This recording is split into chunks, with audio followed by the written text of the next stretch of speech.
Okay, students, today let's we start the one more big data uh, topic, big data analysis topic, big data fundamentals and platforms. Okay, so from today we'll cover this that particular topic, big data fundamentals and the platforms. And in that particular topic, we'll cover these agendas basically. What is data warehouse? You know very well basically, but I just covered that particular basic fundamental because it is very much used in the uh, big data analytic basically. Okay, and in or use in the big data environment also. Okay, next we will discuss the typical data warehouse. Okay, after that the next agenda of this class we have modern data warehouse. Then we have the terminologies used in the big data environment, and after that we will discuss parallel versus distributed system. And in next agenda we have that is very important in for the big data environment is CAP theorem. And then finally we'll discuss big data and technology landscape. Okay. So let's start with the very first agenda. What is data warehouse? So data warehouse, we have that particular terminology coined various time in the previous subjects also in database management system, relational database management system, or in various. So I think you are all are very well aware about that particular terminology. What is basically the data warehouse? Okay, so if we define the data warehouse. Like a data warehouse defined as a technique for collecting and managing data from different sources to provide meaningful insights and managing the data that is coming from the different resources to provide okay, and basically it is an electronic storage is of a large amount of the information by a business is designed for query and analysis. Okay, instead of only performing the transaction processing. Okay. So we can say that data warehouse is actually a process of transforming data into information. Okay. uh, Data into information. Clear? And make it available and users in a timely manner. Okay, for some decision making. Okay, so data warehouse support in many way to a business organization like that you have already know that what is the uses of the database warehouse. It's just like the database management, the uses of just like the database management system, like decision support system. It's also sometimes work as an MIS, management information system, or business intelligence solutions also. Okay, so this is all about the data warehouse basically. Okay, and we can define the database house warehouse in this way. And next we have a component of the data warehouse. Okay, so there are the three main component of the data warehouse. Data sources from operational system such as Excel, ERP, CRP, or financial applications. Okay, and second component of data warehouse is that data staging area where data is cleaned and ordered. Okay, and third component, final one is a presentation area where data is warehoused. Okay. Oh, yes, yes. Okay, so somebody is saying that just like the DBMS, I think there is a little bit difference because data warehouse come with some more features. I'll discuss in detail the data warehouse environment. But from this, you can easily understand it's just some enhancement in the database management system. Okay. Because uh, data warehouse is basically also include the various types of data also. While the database management system is work only with the relational database system is only work with the tables, while the data warehouse we work with the various types of the data also that I will discuss here. Okay, that may be structured, semi-structured, and unstructured data. Somebody is waiting in the room, so I just admit them first. Uh, okay, so these are the components of the data warehouse, and what is basically the database we have, data warehouse we have. Okay, so uh, now what different that I was telling that it include the data of different types also, like the structured data, semi-structured data, and unstructured data also. Okay, so what is basically the structured data? uh, so structured data which is organized one to easily used by computer programmer, which means there is a computer programmer can easily access or use the that particular type of data. Means ultimately there is a some of the relation is there. Means there is a some relationship which exists between the entities of the data.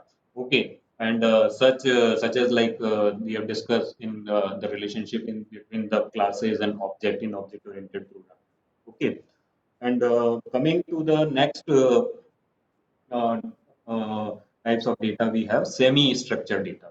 Okay, the semi-structured data, I mean, that is this is the data which does not come into only with the data model but has some structure.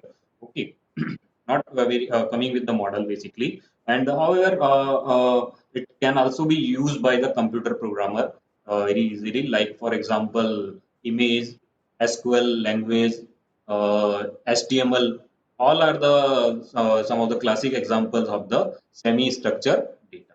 Okay, and at last we have unstructured data. Okay, unstructured data. This is the data does not conform uh, to a data model basically. Okay, or it is not in a form which can be used easily by a computer program. Okay, means a computer programmer can easily access structured or semi-structured data, but not can easily access the unstructured data basically. Okay, say about like 80 to 90% of the data of an organization in this particular format. Which format? Unstructured data. Is 80 to 90% of the data of any organization reside in the unstructured form. Okay, for example, images, videos, uh, like chat room, uh, PowerPoint presentation. Okay, all are the examples of the unstructured data. Okay, so now we'll discuss about the types of the data warehouse. Types of the data warehouse, there are the three types of data warehouse we have. uh, Enterprise data warehouse, that is also called EDW. Okay, and next we have operational data store. Okay, and then we have data mart. Okay, so very first, let's start with the enterprise data warehouse, what it is basically. Okay, so enterprise data warehouse basically is a centralized warehouse which provide decision support service across the entire organization. Okay, or enterprise basically. Okay, and it's offer a unified approach for organizing and representing the company's data. Okay, or the business organization data basically. Next, basically we have next we have operational data basically.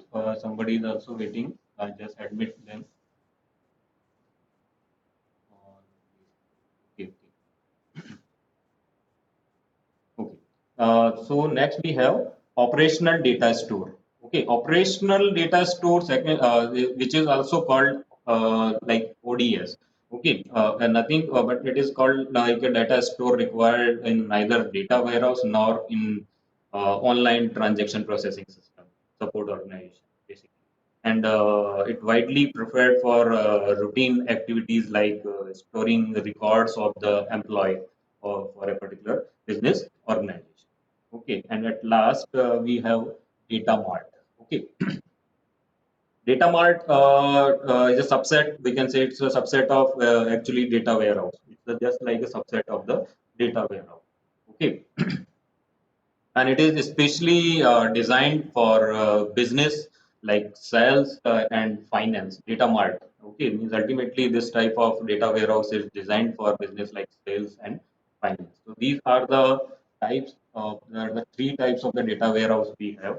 So in that particular slide, we'll discuss what basically the data warehouse or component of the data warehouse, and which type of data may be there in the data warehouse. Okay, and types of the data warehouse. Okay, and different types of the data warehouse is used in different business organization. Okay, so next slide we have typical data warehouse. Basically, coming to the typical data warehouse environment. So it is say from right side. Uh, uh, this one is the structure of the typical data warehouse basically. Okay, so it is say about that around which type of technology it is. It is say about 20 to 30 years back from now. Right now we are not using data warehouse basically. Okay, right now we are using uh, the various different types of technology like Hadoop, MapReduce, basically. Okay, because we have a large amount of the data right now. Okay, but it is data warehouse it is about 20 to 30 years back from now basically. So in this kind of typical data warehouse, four steps involved to store the data. Okay, these are the four steps is used to store the data basically. Step one is the operational or transactional or day-to-day business data is gathered. Very first, where these data is gathered in the from the left side. These are the different techniques through which operational or transactional or day-to-day business data is gathered. Okay, by using CRM, ERP, supply chain, and some more participants are coming.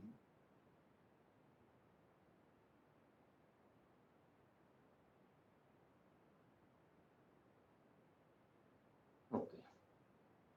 And in step number two, okay, after operational gathering the operational or transactional data from these techniques, next we have ETL. Okay, uh, in which ETL means extraction and transformation and loading, basically.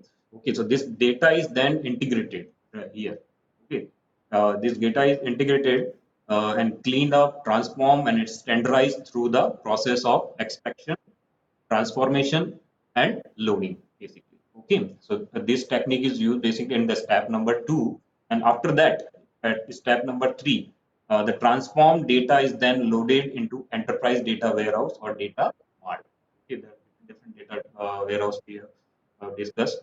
Okay, and at last, after processing or after applying the data warehouse algorithms, uh, step number four, a host of market leading business intelligence and analytic tools are then used to uh, enable decision making from the use of ad hoc queries, SQL, enterprise dashboard, data mining, etc.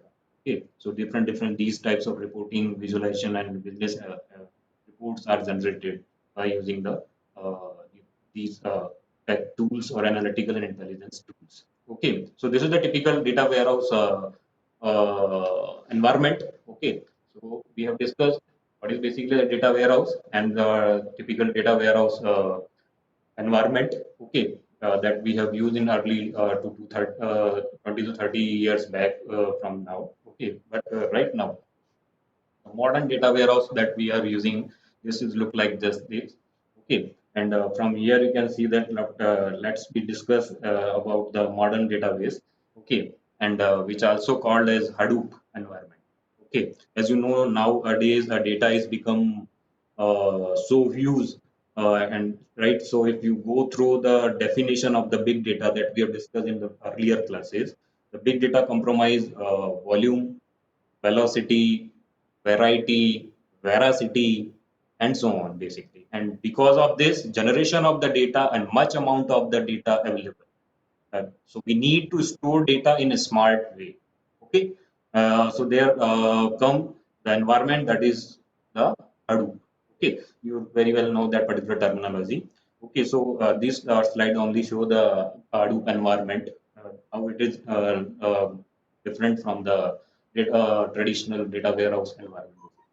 So we need to store data in a smart way, and so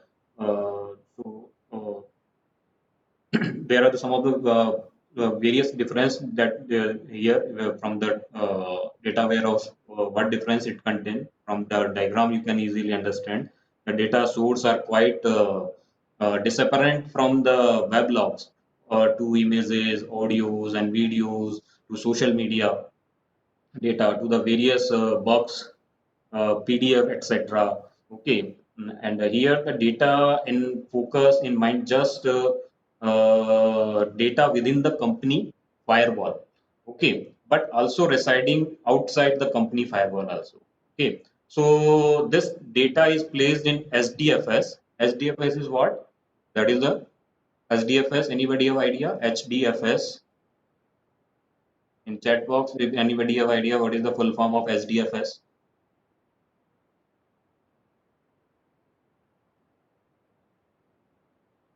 Enlarge the slide.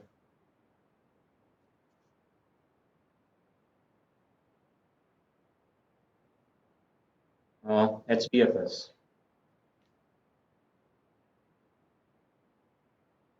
What is HDFS?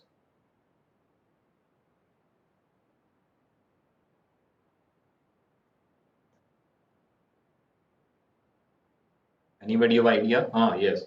Hadoop distributed file system. Okay. So this data is placed in SDFS, and which is called Hadoop distributed file system. Okay. So this one is the basically the structure of the modern data warehouse. That is more different as compared to the previous slide. From here you can see. Okay, so this is the typical data warehouse environment.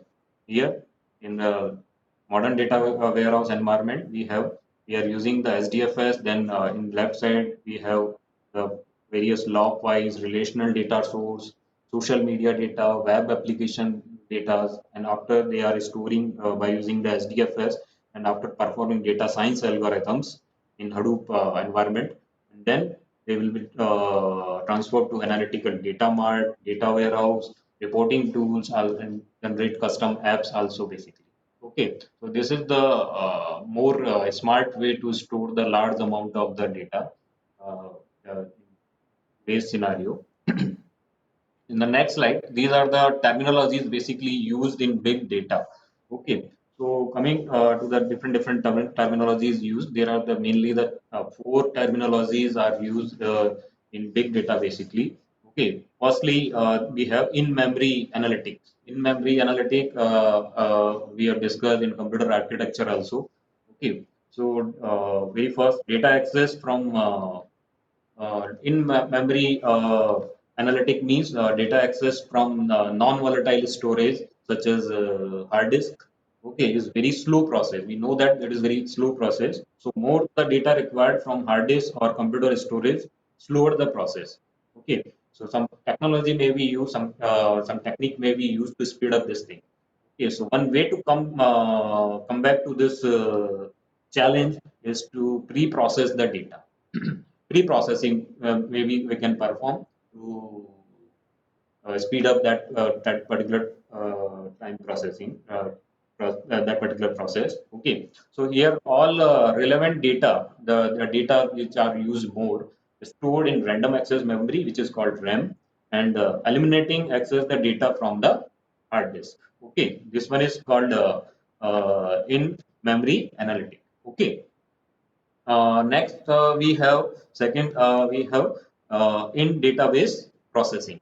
Okay, in database processing, we have also called database analytics. Okay, and it work by fusing the data warehouse with analytical system.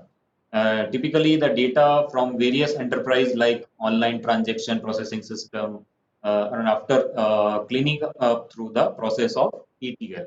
Okay, that we have discussed what is basically the ETL. Okay, and third we have symmetric multi processor system. This one is also called SMP. Okay, in SMP there is a single. It's very important. You just have to understand what the difference between SMP and MMP. Okay, difference between SMP and MMP. Clear? Uh, in SMP, what it is there, single, as the name implies, symmetric multi-process system, means there is a single common main memory shared by two or more identical processor. Okay, and the processor have full access to all input and output devices and can tra- uh, travel or the controlled by the single operating system. And SMP, so we can say that it's tightly coupled by multi-processing system. Okay, so very tightly coupled by the multi-processing system. Okay, so each processor had its own high-speed memory called as cache memory, basically, and connected using they are connected using system bus. Usually, we know that. Okay, and at last, in massively parallel processing (MMP), what we have last, it is called coordinating processing also, basically, of the program by a number of processor working parallel. The processor each have own operating system and dedicated memory. There's a difference between SMP and MMP, MPP. Okay, sorry. So MPP systems are more difficult to program as compared to the SMP. And SMP, a single symmetric multi-processor system, uh, share the same operating system and same memory. While here in the MPP, what is there? Each processor have their own operating system and dedicated memory. Okay, so these are the terminology used in big data, basically. Okay, in the next slide, we have we'll discuss about the parallel versus distributed system. Okay, and SMP architecture is shown in the left side diagram. Here we have, as we know that it's content a bus is used to connect the uh, main memory with the processor. Or every processor have their own high-speed memory cache, and they all are connected with the input and output devices. Okay, while in the right side we have a parallel system, how the parallel system is working that we have discussed in computer architecture also, how the basically the parallel pipelining perform the various tasks in parallel. Okay, clear.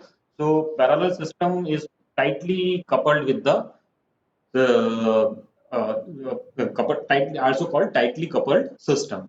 Here we know that in the parallel system, what is there? Users requests or user queries are connected with the every processor, where each processor share their memory and their own memory and processor, basically. Okay, so this one is the parallel system. And in the next, we have distributed system that is basically used in the big data. Okay, and there is a little bit difference here. Every process, every user is, because every process is responsible for a particular part of the program. Okay, and users request to particular processor. Each processor have their own memory, then or their own operating system, and they are connected with the network also. Okay, so in from this diagram, you can easily understand what is basically the distributed system is working and how parallel system is working. Here you can see that. Okay, so uh, parallel system and distributed system we have discussed through the diagram. Okay, so next that is very important in this CAP theorem. Okay, in the next class we'll discuss about the CAP theorem. Okay, and we'll cover this topic in the next class. And today only we'll discuss the data warehouse types, datas, Hadoop environment, data warehouse environment, and parallel and distributed system how they are working, basically. Okay, so in the next class we'll discuss CAP theorem and further. Okay, thank you.